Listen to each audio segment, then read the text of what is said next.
सत्य वचन, अमर वचन, जीवित वचन, दिव्य वचन, सत्य वचन, अमर वचन, जीवित वचन। साई दा बामा बनी दा बामा बगरे सा निरे सा निरे सा निरे सा निरे सा।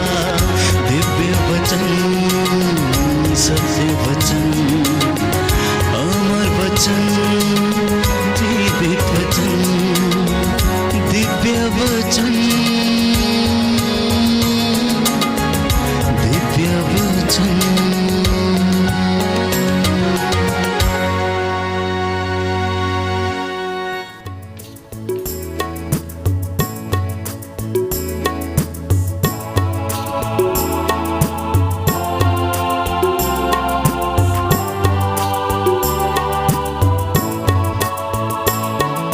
रूह पाक की सब बरकतें मेरी जिंदगी में उतार दे।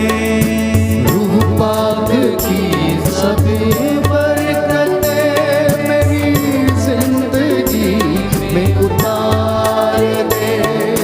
रूह पाक की सब बरकतें मेरी जिंदगी में उतार दे। रूह पाक की सब बरकतें मेरी जिंदगी में उतार दे। मुझे रास्ते का लिबास दे, मुझे रास्ते का लिबास दे। तो मेरी खुदी को मार दे। रूह पाक की सब बरकतें मेरी जिंदगी में उतार। सब लोग रूह पाक की सब बरकतें मेरी जिंदगी में उतार दे। मैला हूँ सर से पाँव तक अपने गुनाह के गर्द से। मैला हूँ सर से पाँव तक अपने गुनाह के गर्द से, अपने गुनाह के गर्द से। मुझे धो के अपने खून से मेरा रंगो रूप निखार दे। मुझे धो के अपने खून से मेरा रंगो रूप निखार दे। मुझे रास्ते का लिबास दे, मुझे रास्ते का लिबास दे। जो मेरी खुदी को मार दे। रूह पाक की सब बरकतें मेरी जिंदगी में उतार। सब लोग मिलकर गाएं। रूह पाक की सब बरकतें मेरी जिंदगी में उतार दे। तुझे छोड़कर मेरे नासरी हुआ उलझनों का शिकार मैं। तुझे छोड़कर मेरे नासरी हुआ उलझनों का शिकार मैं। हुआ उलझनों का शिकार मैं। मुझे रंग के अपने रंग से मेरी आकबत को संवार दे। मुझे रंग के अपने रंग में मेरी आकबत को संवार दे। मुझे रास्ते का लिबास दे, मुझे रास्ते का लिबास दे। जो मेरी खुदी को अपने हाथों को उठा के गाए। रूह पाक की सब बरकतें मेरी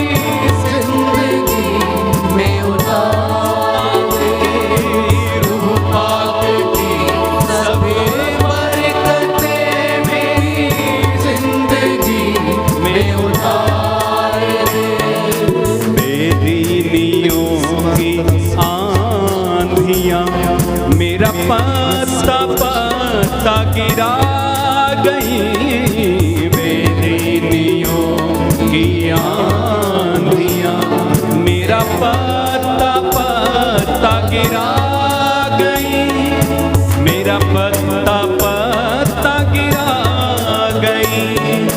मैं तेरा लगाया दरख्त हूँ, मुझे छू के रंग बहार दे। मैं तेरा लगाया दरख्त हूँ, मुझे छू के रंग बहार। मुझे रास्ते का मुझे रास्ते का लिबास दे, मुझे रास्ते का लिबास दे। जो मेरी खुदी को मार दे। रूह पाक की सब बरकतें मेरी जिंदगी में उतार प्रार्थना करो, प्रार्थना करो। रूह पाक की सब बरकतें मेरी जिंदगी में उतार रूह पाक की सब बरकतें मेरी जिंदगी में उतार दे। मुझे रास्ते का लिबास दे, मुझे रास्ते का लिबास दे। जो मेरी खुदी को मार दे। रूह पाक की सब बरकतें मेरी जिंदगी में उतार। बार बार बार बार गाएं। रूह पाक की सब बरकतें मेरी जिंदगी उतरा पवित्र आत्मा, छूले पवित्र आत्मा। रूह पाक की सब बरकतें मेरी जिंदगी में उतार दे। रूह पाक की सब बरकतें मेरी जिंदगी में उतार दे। रूह पाक की बरकतें मेरी जिंदगी में उतार दे। Hallelujah, hallelujah, hallelujah. हालेलुया। प्रभु का वचन कहता है, प्रभु का वचन कहता है, स्तोत्र संख्या 103 स्तोत्र संख्या 103 पद संख्या 5, पद संख्या 5, वह जीवन भर तुझे वह जीवन भर सुख तुझे शांति प्रदान करता सुख शांति प्रदान करता और तुझे गरुड़ की तरह गरुड़ की तरह चिरजीवी बनाता है। चिरजीवी बनाता है। उसके मार्ग रमणीय हैं और उसके सभी पथ और उसके सभी पद शांतिमय हैं। शांतिमय है। हालेलुया। हालेलुया। हे प्रभु यीशु, हे प्रभु यीशु, मुझसे बातें कीजिए। मुझसे बातें कीजिए। हालेलुया। हालेलुया। हे प्रभु यीशु, हे प्रभु यीशु, बोल तेरा दास बोल तेरा दास सुनने के लिए तैयार है। सुनने के लिए तैयार है। हालेलुया। हालेलुया। हे प्रभु यीशु, हे प्रभु यीशु, आज के ये वचन आज के ये वचन मेरे लिए हैं, मेरे लिए मेरे उद्धार के लिए हैं, मेरे उद्धार के मेरे लिए, परिवार के लिए हैं, मेरे परिवार मेरे जीवन के लिए मेरे हैं। जीवन के लिए। आमीन। आमीन। पेतरुस का पहला पत्र, उसका अध्याय 2 पद संख्या 9। First letter to Saint Peter chapter 2 verse 9 लिखा है कि आप लोग चुने हुए वंश हैं, राजकीय याजक वर्ग हैं, पवित्र राष्ट्र तथा ईश्वर की निजी प्रजा हैं आप लोग, जिससे कि आप उसके महान कार्यों का बखान करें और वह आपको अंधकार से निकालकर अपनी अलौकिक ज्योति में बुलाकर ले आया है। बोलिए आमीन। आमीन। हालेलुया। हालेलुया। हे प्रभु यीशु, हे प्रभु यीशु, मैं विश्वास करता हूँ मैं विश्वास कि करता हूँ आपने हमें कि आपने हमें अंधकार से निकालकर अंधकार से निकाल पाप की दास्ता से छुड़ाकर पाप की दास्ता से छुड़ाकर अपनी ज्योति में बुला लिया है। अपनी ज्योति में बुला लिया। हालेलुया। हालेलुया। हालेलुया। हालेलुया। प्रियजनों, उसने आपको करोड़ों लोगों में से चुना और ये मौका दिया कि आप उसकी हुजूरी में आए और सच्चे परमेश्वर के वचनों को आप सुने और वो आपको आशीष प्रदान कर दे। हमारे यज्ञ, हमारे चढ़ावे परमेश्वर को इसकी जरूरत नहीं। जिस तरह से बुढ़ापे में माता पिता को बच्चे की संपत्ति की लालच नहीं होती, लेकिन सिर्फ बच्चों की उपस्थिति उनके घर में उनके साथ रहे, वही उपस्थिति परमेश्वर अपनी चुनी हुई प्रजा से चाहता है कि मैंने इनको एक सच्ची दाखलता के रूप में मैंने बुलाया, इन्हें लगाया, इन्हें अपनाया। जब ये बालक था इज़राइल, जब तू बालक था, हे यहूदा जब तू छोटा था, तो मैंने तुझे पुत्र कहकर बुलाया। एक ऐसा रिश्ता हमारा प्रभु के साथ आज बनना है, उसके लिए हम बुलाए गए हैं, उसके लिए आप लोग चुने गए हैं। और यही कारण है कि आपने इस वचन को ग्रहण किया और यहाँ पर आप लोग बैठे हैं और कुछ लोग इस वक्त हमारे साथ ऑनलाइन प्रार्थना में कनेक्टेड हैं और वचन को सुन रहे हैं। तो प्रभु का वचन हमें बताता है कि आप लोग चुनी हुई प्रजा हैं। जब कोई व्यक्ति चुन लिया जाता है तो उसके लिए हर संभव कार्य करने के लिए लोग क्या करते हैं? तैयार रहते हैं। जिनको बुलाया जाता है उनके लिए हर प्रकार की सुविधा का इंतजाम किया जाता है। तो स्तोत्रकार कहता है, स्तोत्र संख्या 115 में पद संख्या 12 से 14 में, कि प्रभु आपको याद करता है। क्या करता है? प्रभु आपको याद करता है और वह हमें आशीर्वाद प्रदान करेगा। वह श्रद्धालु भक्तों को आशीर्वाद प्रदान करेगा। प्रभु ने आपको याद किया है आज कि आओ मेरी रोटी खाओ। मेरी रोटी अनंत जीवन है। जो रोटी मैं तुम्हें देता हूं वो अनंत जीवन से भरपूर है। यदि कोई वह रोटी खाएगा तो वह मरेगा नहीं। और उसकी रोटी, प्यारे भाइयों और बहनों, उसका वचन है। उसकी रोटी उसका वचन है और यह वचन जीवंत वचन है। प्यारे भाइयों और बहनों, आज ये वचन दुनिया में सर्वाधिक पढ़ा जाने वाला वचन है। दुनिया में सबसे ज्यादा पढ़ी जाने वाली अगर कोई किताब है तो वो है पवित्र बाइबल। दुनिया में अगर सबसे ज्यादा कोई किताब जलाई गई है या अपमानित की गई है तो वो है पवित्र बाइबल। दुनिया में सर्वाधिक बिकने वाली किताब जो है वो है पवित्र बाइबल। प्रियजनों, जितनों ने इसको पढ़ा और स्वीकार किया है उनके जीवन बदल गए हैं। और वो वचन देने के लिए, वो वचन सुनाने के लिए प्रभु ने आज अपने दास को यहां पर खड़ा किया कि वो आपसे परमेश्वर की ओर से बातें कर सके।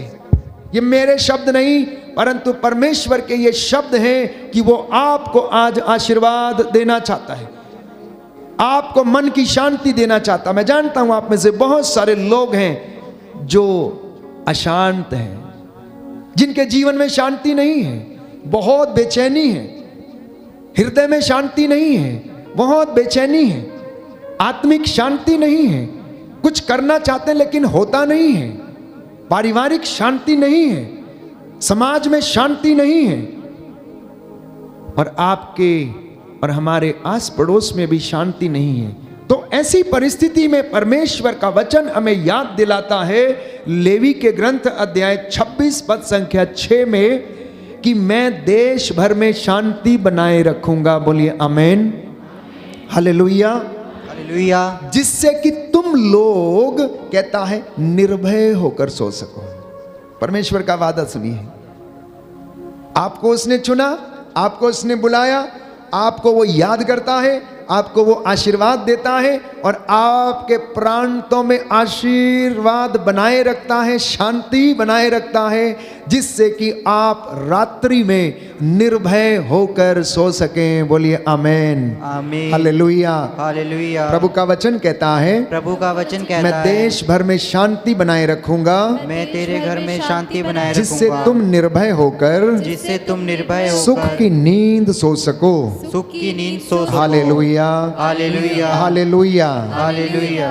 तो वो हर व्यक्ति को शांति देना चाहता है। क्यों देना चाहता है? What is the reason? उसे क्या जरूरत है? ईश्वर को हमारी जरूरत क्यों है? वास्तव में हमें ईश्वर की जरूरत होनी चाहिए, क्योंकि हर व्यक्ति मोक्ष की तलाश में है। हर व्यक्ति इस शरीर से आजादी पाना चाहता है, क्योंकि यह शरीर रोगों से भरा हुआ एक मिट्टी का पुतला है। ये ठोकर लगती है, टूटता है, हम गिर जाते हैं, इसमें कीड़े पड़ जाते हैं, कोई फोड़ा हो जाता है तो हम उसे असमर्थ हो जाते हैं। किसी को शुगर की बीमारी लग जाए या फिर किसी को गैंग्रीन हो जाए तो उसका अंग काटना पड़ता है। कैंसर हो जाए तो उस अंग को निकालना पड़ता है।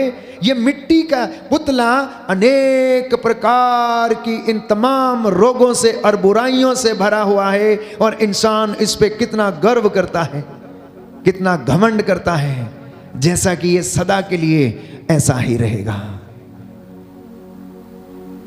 प्यारे भाइयों और बहनों, बाइबल हमें बताती है कि परमेश्वर हमें संपूर्ण रूप से विकसित करने के लिए, परमेश्वर हमें संपूर्णता प्रदान करने के लिए, परमेश्वर हमें अपने पास बुलाने के लिए क्या करता है? हमारे साथ ये सारे कामों को करता है। वचन के माध्यम से, याजकों के माध्यम से, दुआ प्रार्थना के माध्यम से, उपवास और प्रार्थना के माध्यम से, प्रायश्चित और पश्चाताप के माध्यम से वो क्या करता है? हमें बुलाना चाहता है, पवित्र करना चाहता है। जब तक हम इस दुनिया में रहते हैं, वो चाहता है कि हम इस दुनिया में भी रहते समय शांति से जीवन बिताएं, क्योंकि परमेश्वर को मालूम है कि शैतान इन लोगों की परीक्षा लेगा। यूहन्ना का सुसमाचार अध्याय 17, यीशु मसीह ने प्रार्थना की, हे पिता, मैं तेरे पास आ रहा हूं। जब तक मैं इनके साथ था तब तक मैंने इनकी देखभाल की, लेकिन अब मैं तेरे पास आ रहा हूं, अब इसलिए आप इनकी देखभाल करना। और आपकी देखभाल करने के लिए पवित्र आत्मा प्रभु यीशु हमें देकर चले गए, जो हमारी अस्पष्ट आहों को समझता है। बाइबल हमें बताती है, इब्रानियों के पत्र अध्याय 4 में हम पढ़ते हैं कि वो हमारी अस्पष्ट आहों को समझता है और प्रार्थना करता है, और उस प्रार्थना के जरिए आपको परमेश्वर अनुग्रह प्रदान करता है। बोलिए आमीन, आमीन, हालेलुया, हालेलुया। हे प्रभु यीशु, हे प्रभु यीशु, मैं विश्वास करता हूँ मैं विश्वास कि करता हूँ आप मुझे कि आप मुझे पवित्र आत्मा के वरदानों से पवित्र आत्मा के वरदान भरते हैं। भरते हैं। Hallelujah, hallelujah, hallelujah. हालेलुया। दूसरा कारण परमेश्वर हमें क्यों चुनता, क्यों बुलाता, क्यों पवित्र करता है? क्योंकि वह जीवन का स्रोत है। जीवन का मूल स्रोत परमेश्वर है। जिंदगी वहां से शुरू होती है और उसी में समाप्त होती है। हम जहां से आए हैं, इंसान को वहां पर लौटना है। तो स्वयं ईश्वर जीवन का स्रोत है। जो उसके साथ जुड़ जाता है, उसके जीवन में भी क्या आ जाता है? शांति आ जाती है। तो बाइबल कहती है अफेसियों के पत्र अध्याय 2 पद संख्या 14 से 17 में कि तब उन्होंने आकर दोनों को शांति का संदेश सुनाया, आप लोगों को जो दूर थे और उन लोगों को भी जो निकट थे। जो दो दूर हैं उनको भी शांति का संदेश, और जो निकट हैं उनके लिए भी परमेश्वर शांति का संदेश सुनाता है। जब भी उसके चुने हुए लोग इस वचन को बोलते हैं तो इन वचनों से वो आपके हृदयों को स्पर्श करता है और आमंत्रित करता है। कितनी सुंदर बात है कि आज का दिन परमेश्वर ने अपने लिए ठहराया, आपके लिए ठहराया कि आप उसकी हुजूरी में बैठे। 6 दिन काम करने के बाद 7वें दिन उस सृष्टिकर्ता पिता परमेश्वर की आराधना करें। वो परमेश्वर आपको और आपके परिवारों को और आपके घरों को, आपके बच्चों को, संतानों को उन्नति प्रदान करे। इसलिए वो चाहता है कि आओ और ले जाओ, मुफ्त में ले जाओ, कोई दाम चुकाने की जरूरत नहीं है। आप यहाँ बैठे हैं, आपको दाम चुकाने की जरूरत नहीं है, आपके लिए फ्रीली अवेलेबल है। The grace of the Lord is freely given to everyone. क्योंकि बाइबल हमें बताती है कि परमेश्वर ने ईसा मसीह के द्वारा हमको ये अनुग्रह प्रदान किया है और उसी के द्वारा हमारी मुक्ति संभव हुई है। बोलिए आमेन। आमीन। Hallelujah, hallelujah. हालेलुया। हालेलुया। तो कुछ लोगों का शक है कि यीशु मसीह का मरना हमें किस तरह से उद्धार दिला सकता है। पुरानी व्यवस्था में हम पढ़ते हैं, लेवी के ग्रंथ में हम पढ़ते हैं, और आज दुनिया के कई कोनों में ऐसी ही प्रथा अभी भी चलती है कि पुजारी मेमने की या फिर बकरे की या फिर सांड की बलि चढ़ाता है और उसका रक्त लेकर लोगों पर छिड़कता है और उससे ईश्वर को प्रसन्न करने की कोशिश करता है। यहूदी प्रथा में भी हम यही पढ़ते हैं, पुरानी व्यवस्था में, लेवी के ग्रंथ में हम पढ़ते हैं कि जब यज्ञ और चढ़ावे चढ़ाए जाते थे तो मेमने का वध करके जो निर्दोष हुआ करता था उसका वध करके याजक उस लहू को लेकर लोगों पर छिड़कता था, और प्यारे भाइयों और बहनों, ये सोचकर कि इस लहू के द्वारा पापों का प्रायश्चित होगा। लेकिन बाइबल ये कहती है कि इंसान के लहू में जीवन है, जानवर के लहू में जीवन नहीं है। क्यों? क्योंकि जानवर का लहू दूसरे जानवर को यदि देंगे भी तो भी जान नहीं बचेगी, लेकिन इंसान का रक्त दूसरे इंसान के अंदर प्रवाहित कर दिया जाए तो उसे जीवन मिल जाता है। अगर किसी की किडनी खराब हो जाती है तो आपके भाई या बहन या पति की किडनी आपको मिल जाए तो आप जीवित रह सकते हैं, क्योंकि उसमें जीवन है। अब मात्र जीवन होने से फर्क नहीं पड़ता, सुनिए ध्यान से, मात्र जीवन होने से फर्क नहीं पड़ता, वो जीवन पवित्र होना चाहिए, वो जीवन निर्दोष होना चाहिए। तो बाइबल रोमियो के पत्र अध्याय 3 पद संख्या 23 में कहती है, सबने पाप किया, सब ईश्वर की महिमा से वंचित है। तो इंसान ईश्वर की महिमा से वंचित है, तो इंसान से उत्पन्न इंसान हमारे पापों का उद्धार नहीं कर सकता। भविष्यवाणी के रूप में यशायाह नबी ने 6000 साल पहले, ईसा के आने से 6000 साल पहले भविष्यवाणी की और कहा कि एक कुंवारी गर्भवती होगी, वह पुत्र जनेगी, पवित्र आत्मा के द्वारा वो पुत्र इस दुनिया में आएगा जिसका नाम होगा ईसा अर्थात इमैनुएल, जो इस दुनिया पे राज करेगा, उसके राज्य का कभी अंत नहीं होगा, और उसका अर्थ है कि ईश्वर हमारे साथ रहेगा। ईसा के आने से लगभग 6000 साल पहले यह भविष्यवाणी की गई थी, और उस भविष्यवाणी को पूरा होना अनिवार्य था। इसलिए लूकस के सुसमाचार में हम पढ़ते हैं कि गैब्रियल दूत मां मरियम के पास भेजा गया और उससे कहा, प्रणाम प्रभु की कृपा पात्री, तू नारियों में धन्य है, प्रभु की कृपा तुझ पर हुई, पवित्र आत्मा तुझ पर उतरेगा और सर्वोच्च ईश्वर की शक्ति की छाया तुझ पर पड़ेगी, तू गर्भवती होगी, एक पुत्र जनेगी और उसका नाम ईसा रखेगी। प्यारे भाइयों और बहनों, अब यीशु मसीह इंसान से उत्पन्न नहीं था, यीशु मसीह ईश्वर के द्वारा पवित्र आत्मा के सामर्थ्य से मां मरियम की गोद में आया था। उसमें इंसान का तत्व, प्यारे भाइयों और बहनों, मौजूद नहीं था, केवल ईश्वर का तत्व उसमें मौजूद था, इसलिए वह पवित्र था।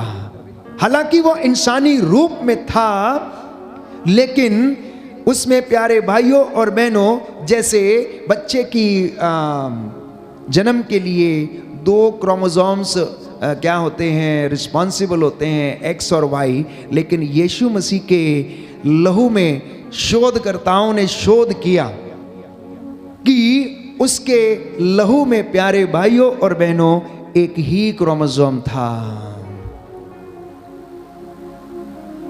इसलिए यीशु का लहू पवित्र था।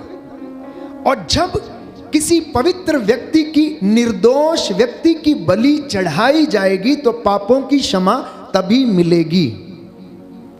तो यहूदी प्रथा में जब याजक ये काम किया करते थे तो वो पहलोठा मेमना लिया करते थे जो निर्दोष हुआ करता था, और यीशु मसीह निर्दोष था, उसके ऊपर कोई कलंक नहीं था, वो निष्कलंक था, पिता से उत्पन्न था प्यारे भाइयों और बहनों, इसलिए उसके लहू बहाने से आपको और मुझे शांति मिली। बोलिए आमेन, आमीन, हालेलुया, हालेलुया। हे प्रभु यीशु, हे प्रभु यीशु, आपका पवित्र लहू आपका पवित्र मैं अपने लहू शरीर पर, मैं अपने शरीर अपने पर, घर पर, अपने घर पर छिड़क देता हूँ। छिड़क देता हूँ। Hallelujah, hallelujah, hallelujah. हालेलुया। तो वो लहू हमें बचाता है, वो लहू हमें शुद्ध करता है, उस लहू में ताकत है। कोई दूसरा लहू हमें सेव नहीं कर सकता, किसी दूसरे व्यक्ति के रक्त बहाए जाने से पाप क्षमा नहीं मिल सकती, किसी दूसरे व्यक्ति के द्वारा मुक्ति नहीं मिल सकती, क्योंकि वे लोग पवित्र नहीं हैं, वो ईश्वर से उत्पन्न नहीं है, इंसान से उत्पन्न है प्यारे भाइयों और बहनों। और यही कारण है कि चिन्ह चमत्कार होते हैं, यही कारण है रोगी चंगे होते हैं। इतिहास गवाह है, वर्तमान में आप देखते हैं कितने लोग प्यारे भाइयों और बहनों अंगीकार करते हैं, लंगड़े चलते हैं, अंधे देखते हैं। यीशु ने कहा तुम क्या देखते हो? उन्होंने कहा क्या तुम ये नहीं देखते कि लंगड़े चलते हैं, अंधे देखते हैं, बहरे सुनते, गूंगे बोलते हैं? यीशु मसीह ने अपनी सेवकाई में यही किया, दुष्ट आत्माओं को निकाला, बंदियों को उसने रिहा किया, जितने भी लोग मंदिर में वो सब काम कर रहे थे उन सबको उसने वहां से भगाया प्यारे भाई और बहनों, क्योंकि वो चाहता है कि आप लोग प्रभु की पवित्र प्रजा बनकर उसके साथ रहें। फिलिपियों के पत्र अध्याय 4 पद संख्या 7 में हम पढ़ते हैं कि ईश्वर की शांति जो हमारी समझ से परे है आपके हृदयों और विचारों को ईसा मसीह में सुरक्षित रखेगी। देखिए, परमेश्वर की बहुत सारी बातें, संहिता की बहुत सारी बातें, परमेश्वर के बहुत सारे वचन हमारी सोच के परे हैं कि ये कैसे हो सकता है, क्योंकि इंसानी सोच एक लिमिटेड सोच है, हमारा एक दायरा है, हम उसी दायरे तक सोच सकते हैं, उससे ज़्यादा हम कुछ नहीं सोच सकते हैं। लेकिन परमेश्वर जिसने इस पूरी सृष्टि को बनाया है, जिसने आपको और मुझे बनाया है, वो सब कुछ जानता है। इसलिए मेरी सोच और आपकी सोच ईश्वर की सोच से परे है, लेकिन वो हमारे जीवन में शांति बनाए रखता है और ईसा मसीह में उसे सुरक्षित रखता है। बोलिए आमेन, आमीन, हालेलुया, हालेलुया, हालेलुया, हालेलुया। इसलिए आज का वचन प्रभु आपको दे रहे हैं कि आप लोग शांति, सुसमाचार, उत्साह के जूते पहनकर, सत्य का कमरबंद कसकर आप लोग खड़े हो जाएं और विश्वास की ढाल लिए हुए, मुक्ति का टोप लिए हुए क्या करें? शैतान की हर एक षड्यंत्र का, दुष्ट आत्माओं का सामना करने के लिए आप लोग तैयार रहें। और शांति का परमेश्वर शीघ्र ही हर बुराई को, हर षड्यंत्र को, शैतानी ताकतों और दुरात्मा शक्तियों को आपके पैरों के नीचे डालकर कुचल देगा। बोलिए आमेन, आमीन, hallelujah, hallelujah, hallelujah, hallelujah, hallelujah, hallelujah. तो जब हम शांति में रहते हैं, जब हम धार्मिकता में रहते हैं, जब हम परमेश्वर के नज़दीक रहते हैं, या उसकी बातों को रोज सुनते हैं, या उसके भजन रोज गाते हैं, या उसका नाम जपते हैं, या फिर वचन हम पढ़ने लगते हैं, तो हमारे जीवन में उसकी कृपा का स्तर जो है बढ़ने लगता है। और शांत व्यक्ति के गुण क्या हैं ये हमें पता लगना चाहिए। परिपक्वता शांत व्यक्ति का गुण है। एक पका हुआ फल प्यारे भाइयों और बहनों, एक फल का जो पका हुआ है उसका गुण क्या है? उसकी मिठास, उसकी मिठास उसका गुण है। बहुत सारे पकते हैं लेकिन अंदर से सड़े हुए रहते हैं, तो परिपक्वता हासिल नहीं हुई है। जब फल प्यारे भाइयों और बहनों पकता है, पकने के साथ साथ वो स्वाद भी देता है, मिठास भी देता है, तो ये उसका गुण है। यही बात मसीहों के जीवन में, यही बात बुजुर्गों और प्रभु के चुने हुए लोगों के जीवन में, यही बात बिलीवर्स के जीवन में है कि जैसे जैसे आप पवित्रताई में बढ़ते जाते हैं, विश्वास में बढ़ते जाते हैं, धर्म के कामों में बढ़ते जाते हैं, सेवा के कामों में बढ़ते जाते हैं, आपकी वाणी से मिठास निकलने लगे। जब इंसान जवान होता है, नौजवान होता है, तो उसके अंदर लड़कपन होता है, लड़कपन, उत्तेजना, तुरंत उत्तेजित हो जाना। लेकिन जैसे जैसे उम्र ढलने लगती है, वैसे वैसे उसके अंदर यह परिवर्तन आना अनिवार्य है। और यह परिवर्तन कैसे आता है? जब तक हम वचन को सुनते नहीं, ग्रहण नहीं करते, अपने विचारों को नहीं बदलते, हम अपने रास्ते नहीं बदलते, तब तक ये नहीं आता। तो सबसे पहला गुण एक शांत व्यक्ति का है परिपक्वता। दूसरा गुण उसका है आत्मविश्वास। जो व्यक्ति प्रभु में शांति प्राप्त करता है, वचन में रहता है, उसका आत्मविश्वास बड़ा स्ट्रांग रहता है। उसे किसी चीज की कमी नहीं रहती, भरोसा करता है कि प्रभु मेरे जीवन में ऐसा करेगा। इसलिए आप लोगों के जीवन में यह विश्वास होना चाहिए कि प्रभु आपने कहा कि मैं तुम्हें शांति प्रदान करूंगा, तो यह वचन हमें ग्रहण करना है। प्रभु आपने कहा मैं तुम्हें चंगा करूंगा, ढारस रख, निराश मत हो, मैं तेरे आगे चलूंगा। आज ये वचन मेरे जीवन में पूरा हो जाए। आप इस वचन को लेकर जाएंगे, आपके जीवन में वो पूरा होगा। प्रभु आपने कहा थके मांदे और बोझ से दबे हुए लोगों मेरे पास आओ, मैं विश्राम दूंगा। अब प्रभु आपको वो चीज प्रदान करेगा। तीसरा गुण कि वो अपने उद्देश्यों को सामने रखता है। जो व्यक्ति शांत है, प्रार्थना में है, धर्मी है, सबसे पहले उसकी प्राथमिकताएं होती हैं। प्राथमिकता क्या? सुबह उठना, सुबह उठकर भोर में परमेश्वर का धन्यवाद करना, परमात्मा से जुड़ जाना, क्योंकि वो हमें आत्मिक और आध्यात्मिक शक्ति से संपन्न करता है। आप देखिए, जो लोग सुबह के समय आध्यात्मिक शक्ति से संपन्न नहीं है या चार्ज नहीं है, उनका दिन भर दिमाग, प्यारे भाइयों और बहनों, उनकी बोली, उनकी लैंग्वेज सुबह से लेकर शाम तक गुस्से में, झगड़े में क्या होती है? बीतती है, बेचैनी में बीतती है। लेकिन यदि आप अपने आप को प्रातः की बेला से ही चार्ज करके चलते हैं, तो ईश्वर का तत्व इस वचन के रूप में हमारे जीवन में कार्य करता है। So therefore everyone needs to charge himself and herself in the morning with the word of God.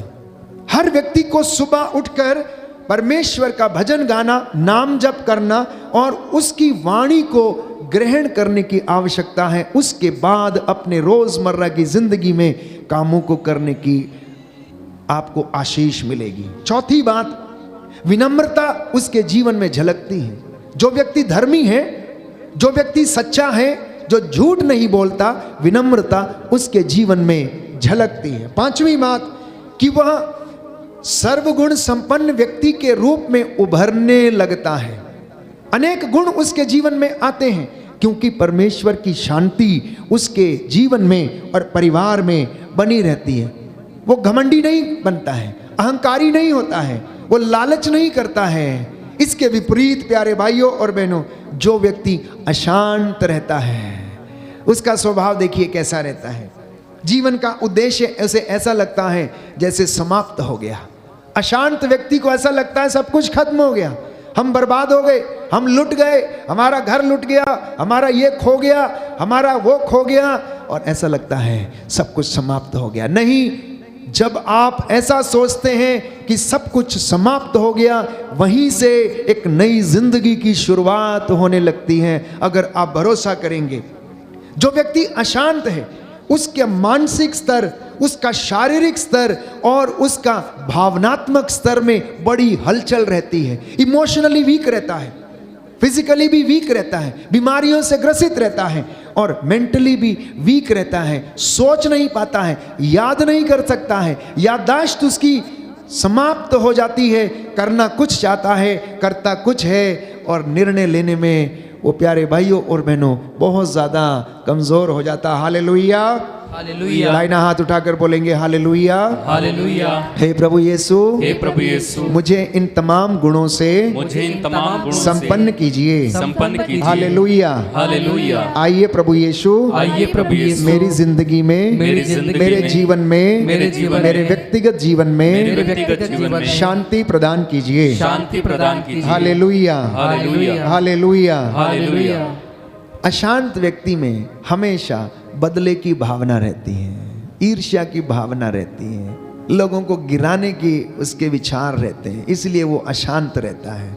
लोगों की खुशी से उसको दुख होता है। लोग खुश हैं लेकिन ये व्यक्ति दुखी होता है। क्यों? क्योंकि अभी तक इसमें ईश्वर का तत्व मौजूद नहीं, और यही कारण है वो बीमारियों से जकड़ने लगता है, और यही कारण है चिड़चिड़ापन, झगड़ा उसके अंदर आ जाता है।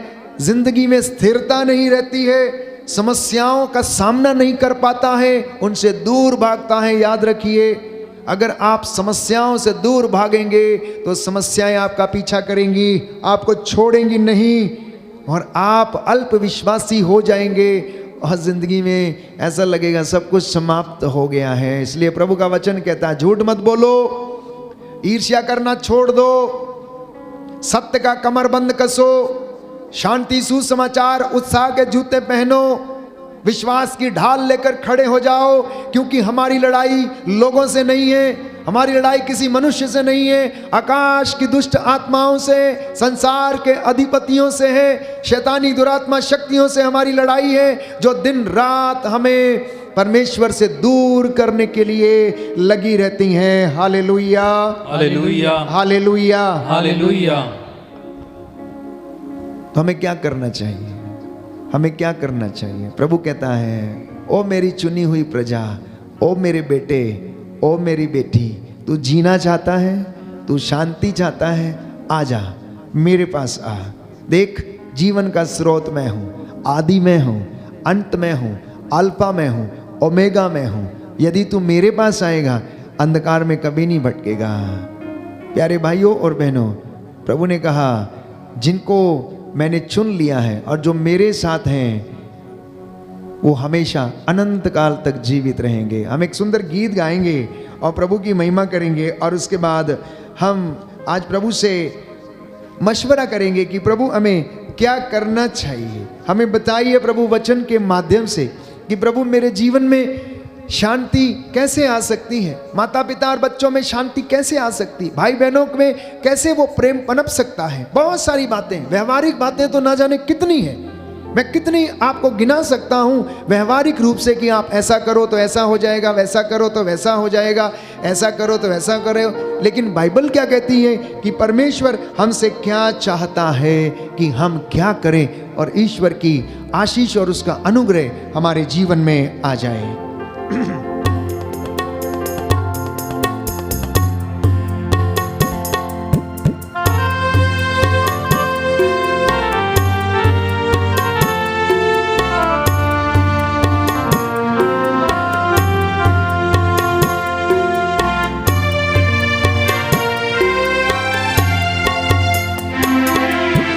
यीशु बुलाता तुम्हें,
तो शांति प्राप्त करने के लिए हमें क्या करना चाहिए? सबसे पहले समस्याओं से हम साक्षात्कार करें, उनका सामना करें।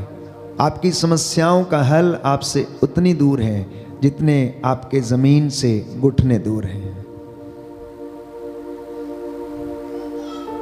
बाइबल हमें बताती है कि आपकी समस्याओं का हल आपसे इतनी दूर है जितने आपके जमीन से घुटने दूर हैं। इतिहास गवाह है प्यारे भाइयों और बहनों, संत मोनिका के जीवन में जब उसका बेटा अगस्टिन पूरे बुराई का जीवन जीता था तो 18 साल तक लगातार घुटनों पर आकर वो प्रार्थना करती रही, तपस्या करती रही। और लिखा है कि जहां पर वो प्रार्थना करती थी उस जमीन को वो आंसुओं से भिगो दिया करती थी। सिमोन फरीसी के घर में जब यीशु बैठे हुए थे, भोजन करने जा रहे थे, तो उस वक्त वहां पर एक स्त्री आई जिसका जीवन बहुत ज्यादा अच्छा नहीं था। वो आंसुओं से उसके पैरों को भिगोती रही, केशों से उसे पोंछती गई और उसे प्यारे भाइयों और बहनों क्षमा मिल गई। नाकेदार आता है, परमेश्वर के मंदिर के द्वार पर घुटना टेकता है, छाती पीट पीट कर कहता है मुझ पर दया कर। बाइबल हमें बताती है कि जकरियस अपने बुढ़ापे में परमेश्वर के मंदिर में याजक के रूप में उसकी सेवा करता था। और वहां पर अन्ना नामक नबिया जो बुढ़ापे तक, जो 80 वर्ष की थी, वो लगातार क्या करती रही? तपस्या करती रही। और परमेश्वर ने प्यारे भाइयों और बहनों उसे भी दर्शन दिए यीशु के रूप में। जकरियस ने कहा कि अब तेरे दास ने, तेरे सेवक ने तेरी महिमा देख ली है, इसलिए तू अब अपने दास को क्या कर? शांति से विदा कर। आपकी समस्याएं भी ऐसे ही प्यारे भाइयों और बहनों टल जाएंगी यदि हम अपने आप को समर्पित करते हैं और समस्याओं से हम साक्षात्कार करते हैं। उनसे अगर आप भागेंगे तो ये आपको भगाएंगी। सामना करना, खड़े हो जाना, क्योंकि हमारा प्रभु हमारी समस्याओं से बड़ा है। बोलिए आमीन। आमीन। Our Lord is bigger than our problems. इसलिए कोई व्यक्ति यह ना कहे कि मेरी समस्या सबसे बड़ी है। नहीं, आपको यह कहना चाहिए कि मेरा प्रभु सबसे बड़ा है। मेरा प्रभु इन तमाम बुराइयों से मुझे आजाद कर सकता है। वो मेरे लिए लड़ेगा क्योंकि उसने वादा किया है, मैं तुम्हारी ओर से युद्ध लड़ूंगा, मैं तुम्हारे आगे आगे बर्रे भेजूंगा जो हिव्वियों, कनानियों, परिज्जियों को क्या करेंगे? खदेड़ देंगे। और उसने ऐसा किया। उसने कहा डरो मत, मैं तुम्हारे आगे चलूंगा। दूसरी बात आपको करने की आवश्यकता है कि परमेश्वर में रेस्ट करने की आवश्यकता है, आराम करने की आवश्यकता है, शांति को बटोरने की आवश्यकता है। आप जितने ज्यादा शांत रहेंगे उतना ही सामर्थ्य आपके अंदर प्यारे भाइयों और बहनों बहेगा, उतनी ही अनॉइंटिंग आपके अंदर से निकलेगी। क्योंकि शांति परमेश्वर से आती है, क्योंकि वो शांति का परमेश्वर है और वो सामर्थ्य उससे आता है। एक जिम में जाने वाला लड़का या लड़की प्यारे भाइयों और बहनों, वो कसरत करके अपने मसल्स को स्ट्रॉन्ग करता है, लेकिन आध्यात्मिकता में रहकर तपस्या करने वाला व्यक्ति ईश्वर से वो सामर्थ्य को प्राप्त करता है। आप पढ़ते हैं कि ऋषियों, मुनियों ने, आचार्यों ने तपस्या के कारण वो सिद्धि हासिल की, परमेश्वर से जुड़ने की और वो खुशी लोगों के साथ बांटने की। वही मस्सा, वही अनुग्रह, वही अनॉइंटिंग हम प्रभु के साथ रहकर हासिल कर सकते हैं। और अगर ये हम विश्वास करेंगे और उस विश्वास के साथ किसी पर हाथ रखेंगे तो वो चंगा होगा। क्योंकि बाइबल हमें बताती, मार्कुस का सुसमाचार अध्याय 16 पद संख्या 17 में, मुझ में विश्वास करने वाले लोग मुझसे भी महान और बड़े काम करेंगे। वो अपने हाथों में सांपों को उठा लेंगे, बिच्छुओं को उठा लेंगे, कुछ हानि नहीं होगी। विष पिएंगे, उन्हें कुछ हानि नहीं होगी। प्यारे भाइयों और बहनों, ये अनुग्रह परमेश्वर ने हमें दिया। तीसरी बात, आत्मविश्वास पैदा करें, प्रभु में विश्वास पैदा करें। वो दुख में हमको परख लेता है, दुख की भट्टी में हमको छोड़ देता है, परखता रहता है। हम जीवन के लिए एक नया उद्देश्य स्थापित करें, और वो उद्देश्य है परमेश्वर के साथ रहना, वचन में जीना, वचन में बढ़ना, वचन में चलना, वचन में सुनना, वचन को सुनाना, वचन की गवाही बनना। चौथी बात, सकारात्मक रवैया अपनाने की कोशिश करना, परमेश्वर के चिन्ह और चमत्कारों को अनुभव करने की कोशिश करना, क्योंकि बाइबल हमें बताती है, यिर्मयाह नबी का ग्रंथ अध्याय 50 पद संख्या 4 और 5 में, कि ईश्वर हमें आशीषित करने से पहले हमें दुख की भट्टी से होकर जाने देता है। कुछ देने से पहले वो हमको खाली होने देता है। अनॉइंटिंग लेने से पहले वो हमको उपवास की तपस्या में जाने देता है, प्रार्थना की तपस्या में जाने देता है, अनुशासन में बनने देता है, और वो हमें आशीष देना चाहता है। वो हमारे जीवन में ऐसा होने देता है जिससे कि हम आग की भट्टी में नहीं, दुख की भट्टी में परखे जाएं और हमारे जीवन की परख हो जाए। क्योंकि बाइबल हमें बताती है प्यारे भाइयों और बहनों कि यशायाह नबी का ग्रंथ अध्याय 60 पद संख्या 22 में हम पढ़ते हैं कि उसमें से प्रत्येक से 1000 उत्पन्न होंगे, और सबसे दुर्बल से एक शक्तिशाली राष्ट्र उत्पन्न होगा, और मैं उचित समय पर यह अविलंब पूरा करूंगा। कहता है उसमें से प्रत्येक व्यक्ति से 1000 लोग उत्पन्न होंगे, और सबसे दुर्बल व्यक्ति से एक शक्तिशाली राष्ट्र उत्पन्न होगा। और प्रभु कहता मैं उचित समय आने पर यह अविलंब पूरा कर दूंगा, बिना देरी किए हुए मैं इस बात को पूरा करूंगा। इसलिए संत पौलुस इब्रानियों को लिखता अध्याय 5 पद संख्या 7 में कि मसीह ने इस पृथ्वी पर रहते समय पुकार पुकार कर पिता से प्रार्थना की, आंसू बहा बहा कर ईश्वर से जो उन्हें मृत्यु से बचा सकता था प्रार्थना की, अनुनय विनय की, और श्रद्धालुता के कारण उनकी प्रार्थना को सुना गया। आपकी भी प्रार्थना सुनी जाएगी। बोलिए आमेन, आमीन, hallelujah, hallelujah, hallelujah, hallelujah, hallelujah, hallelujah. हे प्रभु यीशु, हे प्रभु यीशु, मेरे जीवन में आपके वादे पूरे हो जाने दीजिए, पूरे हो जाने दीजिए। Hallelujah, hallelujah, hallelujah, hallelujah. तो एक वादा आज प्रभु आपसे कर रहा है। जो सोचते हैं कि हम दुखी हैं, जो सोचते हैं कि बीमार हैं, जो सोचते हैं सब कुछ समाप्त हो गया, आज एक वादा प्रभु आपसे करना चाहता है। और वचन है यशायाह नबी का ग्रंथ अध्याय 65 पद संख्या 23 से 24 कि अब वे व्यर्थ परिश्रम नहीं करेंगे।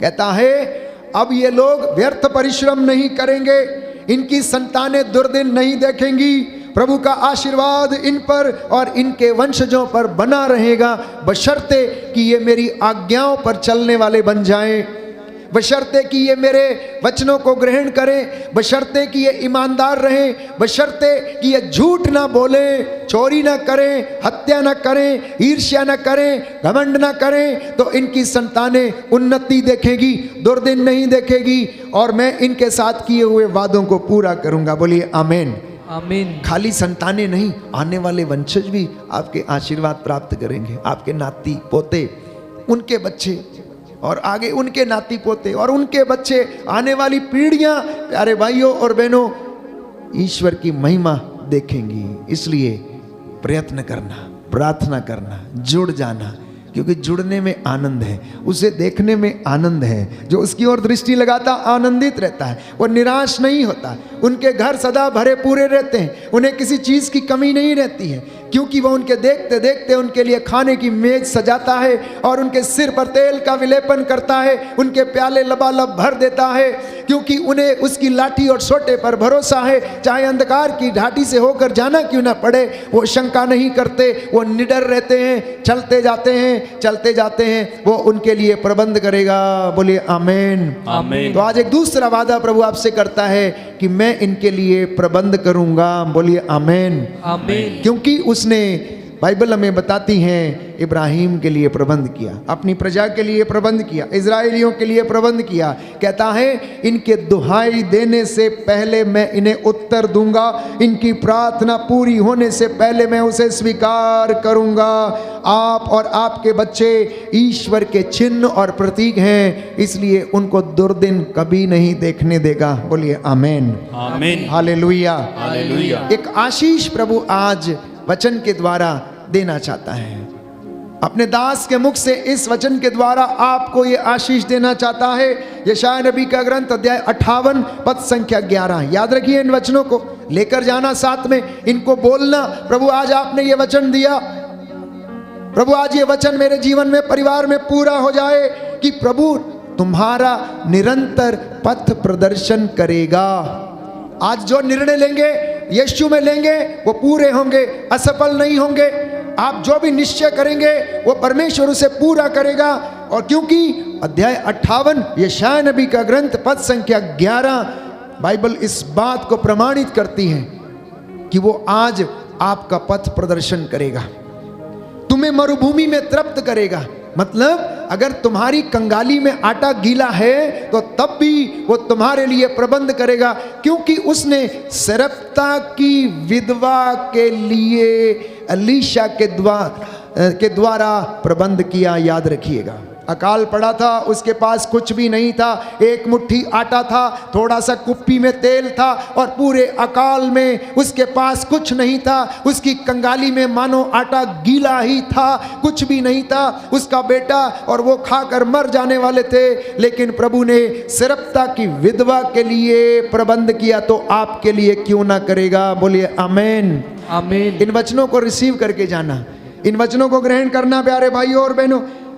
अगला वचन है वह तुम्हें शांति प्रदान करता रहेगा, करता रहेगा, continuous tense, always he will keep on doing. और तुम्हें सींचे हुए बगीचे की तरह बनोगे। तुम एक सींचे हुए बगीचे की तरह जिसमें पेड़ हरा भरा रहता है, पौधा खिला हुआ रहता है और जल स्रोत के सदृश जिसकी धारा कभी समाप्त नहीं होती है। ये वादा है। यशायाह नबी का ग्रंथ अध्याय 65 पद संख्या 23 से 24। और उसकी आशीष जो आपको वो अपने दास के द्वारा इस वचन के माध्यम से दे रहा है, यशायाह नबी का ग्रंथ अध्याय 58 पद संख्या 11। ये वचन आपके जीवन में पूरा हो जाए और आपको शांति और चंगाई मिले। बोले आमीन, आमीन।